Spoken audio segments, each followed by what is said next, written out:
Hello friends, it's just Cheg, and I've been really excited about this game and I couldn't wait for the right time to basically make a review of it and, give you my thoughts about it and maybe probably all the things that you need to know before you purchase a game and start enjoying yourself. Obviously, we're talking about fishing North Atlantic. Sit back, relax, enjoy. Hopefully you're gonna like it as much as I do. First of all, I want to throw a couple of facts right at you. So the game is basically released not long ago. It was 16th of October 2020, which is a really interesting thing. They didn't go with like betas and alphas. They just released the game straight out, which we're going to expand on a little bit later. The price is 30 euros, at least in my region, and the game is purchasable on Steam. Now, what are we getting with this? The region is Nova Scotia in Canada. We have 200 times 300 kilometers. It's, if you're worried about the region exactly, it's just a little bit west of Halifax. So we're in Canada, and we get 6 realistic ports with the historical bits of information about it, which I think is really nice. We have 26 real handcraft and licensed ships that look great, in my opinion. Beautiful water and weather effects with a few glitches and bugs, Then we have multiple fishing options with different setups.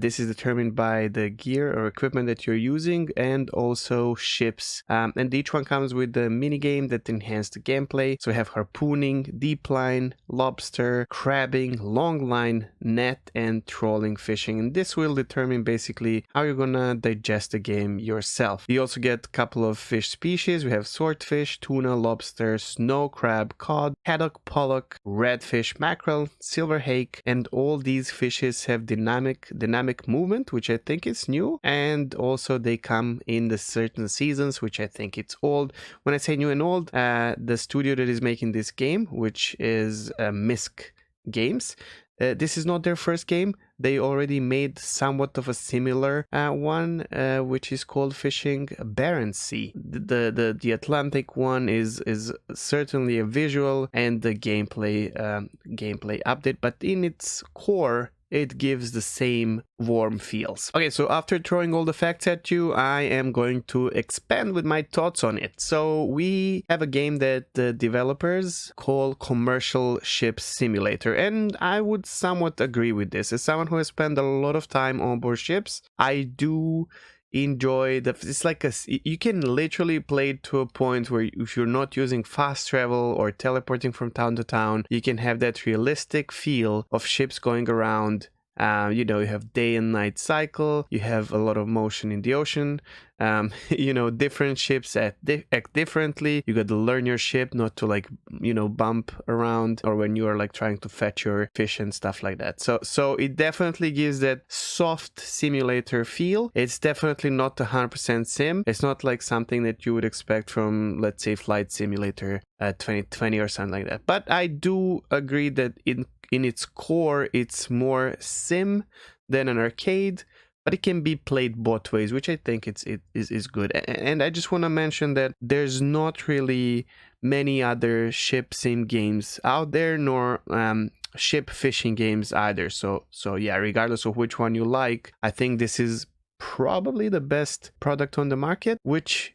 in my opinion is not a good thing, because there's no competition. When there's no competition, it's very hard to push yourself to get better, right? Then we get to a price. In my opinion, a game is overpriced. Now, this is probably the only downside of the game for me. 30 euros.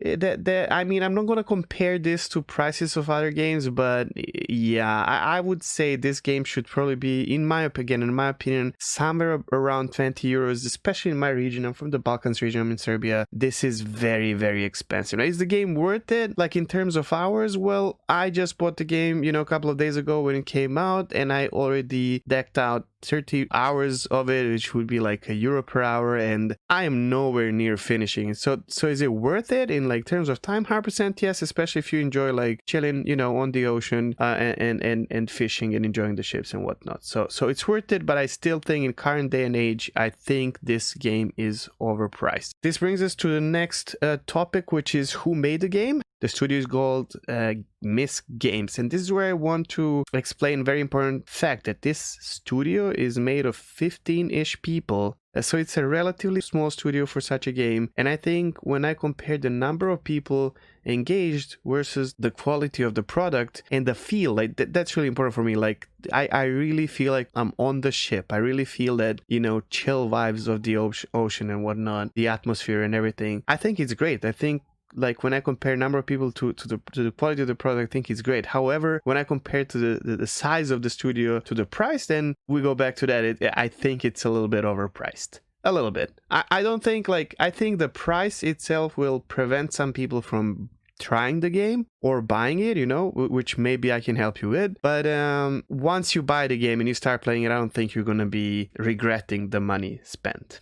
And then with that current Steam store for the game is 6 out of 10. This is a little bit rough. I think realistically the game deserves better. However, it came out and it had quite a few bugs, and some were game breaking where you couldn't really do certain types of fishing. But here's the thing, like, the studio is small, but they're reacting to everything that happens. So you can join their discussions on Steam forums, or you can actually join their Discord server, and they're throwing out patches every day almost. Whenever community finds out about something, they try to fix it as fast as possible, and they've been doing a good job. They're also getting into Twitch channels. They're checking some of the streams and YouTube videos. I even had a great experience of someone giving 2 Steam keys that I could give away. So they are responsive to community, which for a studio of that size I think is really important. So that's a good thing for me. Now, when we come to the region, the map is Nova Scotia in Canada. Like I've said, it's 200 times 300 kilometers, which is really big, especially if you're not using that fast travel feature. So if you're actually like using your ships to go from point A to point B, you will feel the vast, you know, space of the map, which it's absolutely great. And it's just west of Halifax. Now, Halifax is a port where I've been multiple times, and one of my favorite ports in the world, and I am slightly heartbroken that it's not in the game, which in a way is understandable. We have 6 ports and they are sort of realistic, so obviously the architecture does not look like you can't really recognize the place, but these are very authentic. So I had a person on my stream who lives in Yarmouth, and while we were like docking in, they were explaining what each building is, and it really feels like if you've been to places or you live there, it is authentic enough for you to recognize it properly. So I think that's not bad. And then on top of that, like, as you are docked in, you can actually check a couple of the historical bits and pieces in a text form that explains how the port, you know, is and whatnot. And I think these are tiny things that makes me really enjoy the game more. Now, there's a new fishing mechanic. Well, there's a couple of those, but I think one is really game-breaking, and that's harpooning, which is a completely new. Basically, some of the ships are rigged for harpooning, and you can get on the bow of the ship, and you get this rope and the harpoon once you find the fishes swimming on the surface of the ocean.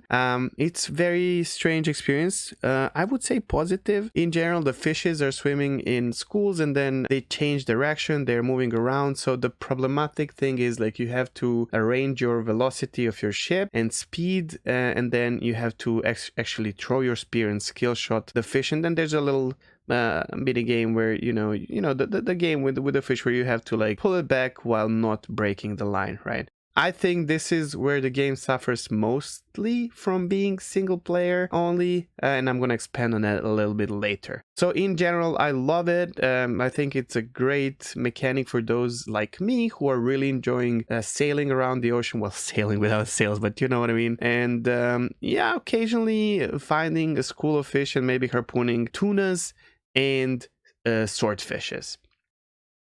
Okay, so then we have a soundtrack and sim radio. And sound in general, I am very, very sensitive to sounds. I would say the soundtrack itself, which you can also purchase for a couple of euros, couple of dollars, is good, but it doesn't really help the immersion that much. And sometimes it just stops. I don't know. I'm not like mind blown by the sound. Like the songs are good, but they're not helping me enjoy the game or immerse that much, I would say.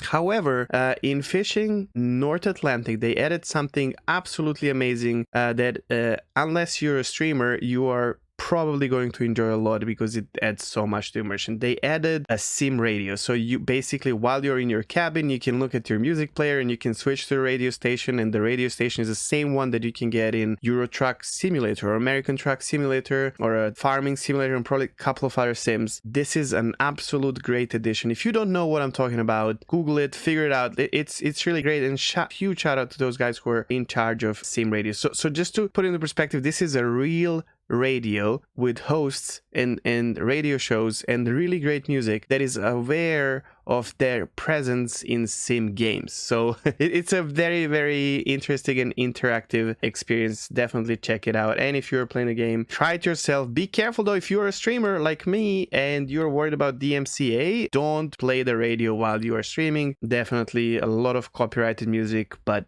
it's definitely worth it in offline mode. The next important thing, probably the most important thing for most of us, is ship models. So like I've said, we have 26 real handcrafted and licensed models of ships, and they feel great. There's a couple of glitches here and there where you will like clip through or whatnot, but in general, just a feel of being able to walk around your ship, get to like some closed areas and whatnot, click on all the switches and everything. It's absolutely amazing. Some of the ships are massive. So you get a couple of ships per port that you can purchase and play with, but they added a new feature that is really game breaking and game changing to me, and that is if you are just cruising around the map, you will find the ships that are not on the minimap, they're not on the radar, and if you approach them, you unlock them and you can buy them in the certain ports. So this is absolutely great. I think about 50% of the ships, maybe more, are not purchasable at the beginning, but you get to buy them as you discover them. It's a really nice feeling where you're just cruising around and you stumble upon the ship, and if you like it, you might have enough money to buy it and test a new thing out. Absolutely 10 out of 10 feature. I love it. Super happy that they added that. The last thing that is really sad to me is no multiplayer. Now, I'm not surprised that there's no multiplayer, obviously, because Barents Sea was single player as well, and the majority of the sim games are nowadays.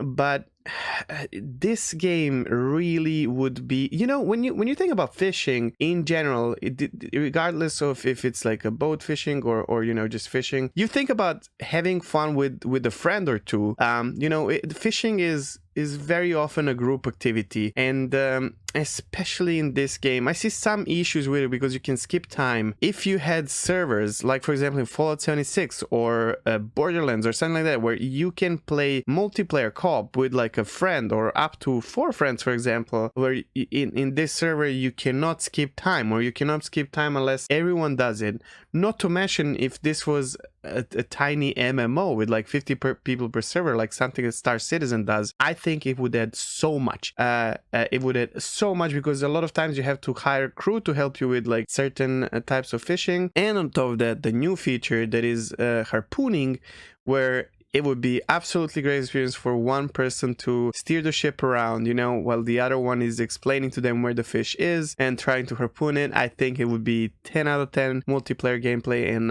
I'm really sad, but I understand why they didn't go for it. The other thing that I really miss is definitely Halifax. As someone who really loves that place, I wish I could experience it in the game. It's a very iconic port, and anyone who is like into ships and boats and, you know, sailing knows about Halifax and all its highs and lows. But it's understandable that there's a team of 15 people making such a big city and such a big and iconic port would probably be a task that it's not easily attackable, kind of.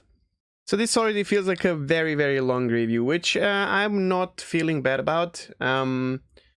This is definitely a game that I enjoyed so much, and I wanted to do something like this, so I have no issues with that. However, I'm not gonna hold you for much longer. Just like a short conclusion, I think this game is a great experience. I want to mention that this is not a sponsored review. I bought the game myself just because I like the old one and I like ships and I enjoyed it a lot. I want to thank the guys from the studio who actually hopped over my streams a couple of times and helped me solve some mysteries and gave me some pointers and give some of my fellow viewers keys. It was a great experience as well, and I can definitely suggest this game. It's not something I often do. I would definitely suggest this one from the personal experience, but I would definitely ask you to keep in mind it's a small studio. There's gonna be bugs every now and then. Have a little bit of patience. Yeah, and if you have that in mind before you buy the game, I think you're going to have a great time and multiple hours of joy. With all that said and done, thank you for watching or listening, or maybe both, to my review of Fishing North Atlantic, and I'll see you around YouTube. Take care, stay safe, bye-bye.